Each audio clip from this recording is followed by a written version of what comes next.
When hip-hop had its renaissance in the 90s, rappers were sampling a lot of records from their youth. During rap's formative years in the 70s, funk was a huge influence on the genre. And from funk you had P-Funk, whose godfather is a prolific and eccentric dude by the name of George Clinton. Remember that name. The P-Funk collective became the foundation of the West Coast G-Funk. Folks like Dr. Dre, Ice Cube, and Snoop Dogg not only sampled a whole heap of P-Funk music, they collaborated with its founder, George Clinton. Hey, you remember him? Even most recently, Clinton made an appearance on the opening track of Kendrick Lamar's To Pimp a Butterfly. But this man's influence goes way beyond the city of Compton, because East Coasters like De La Soul, Wu-Tang Clan, and Mad Villain among many have all sampled George Clinton's work too. All we're saying is, if you love hip-hop, you ought to know the name George Clinton. So today, we're gonna briefly list for you 5 George Clinton samples you should know. Get Off Your Ass and Jam is a track from George Clinton's band Funkadelic. The intro should stand out to you. It's the same riff that you hear throughout Public Enemy's Bring the Noise. How low can you go? Death row.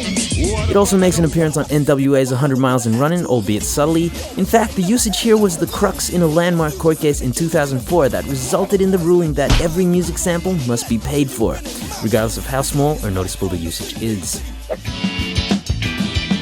Another Funkadelic track from the same album in 1975 found new life via Childish Gambino.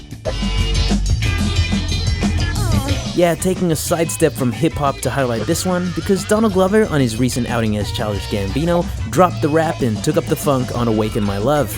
Clinton himself has showered praise on Glover for bringing back the funk, and Glover hasn't shied away from saying how much Funkadelic has inspired his latest work. In fact, you could argue that there are slight similarities between the composition of his album artwork and Funkadelic's Maggot Brain, which Glover has said is one of his favorite albums of all time. Back into hip-hop sampling we go. Here we have George Clinton's unmistakable Atomic Dog.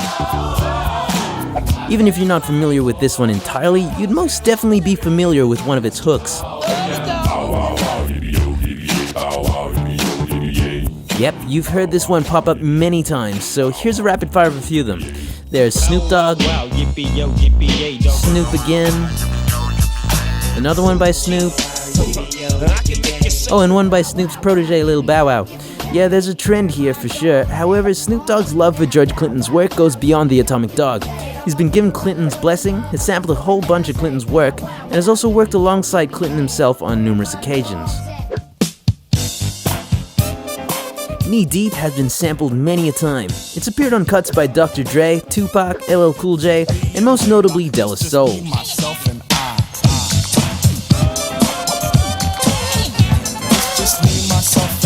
De La Soul also has the distinction of being the first artist to actually reach out to George Clinton and seek permission to use a sample of his work. Or as Clinton likes to tell it, when they told me that they paid me $100,000, I said, fine. She should do it again. By 1993, Clinton was well aware that folks had been sampling his work, so, in response, he released a full album of snippets from his vast recorded catalog purely for the samplers. It was a spirited idea, even though it had its drawbacks, but hey, it spawned a couple of distinguished releases. The solo drum track I Didn't Come Rhythm was sampled by NAS,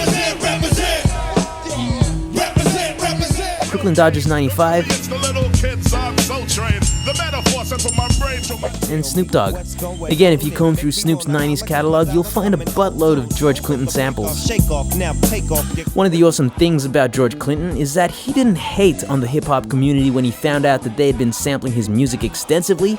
Quite the opposite. He embraced hip-hop and its artists, choosing to work alongside them, nurturing and encouraging them. And there's nothing quite as motivating as when the old school champions the new school. And those were 5 George Clinton samples you should know. Did we miss any of your funky favorites? Feel free to comment below and we might cover them in a future list.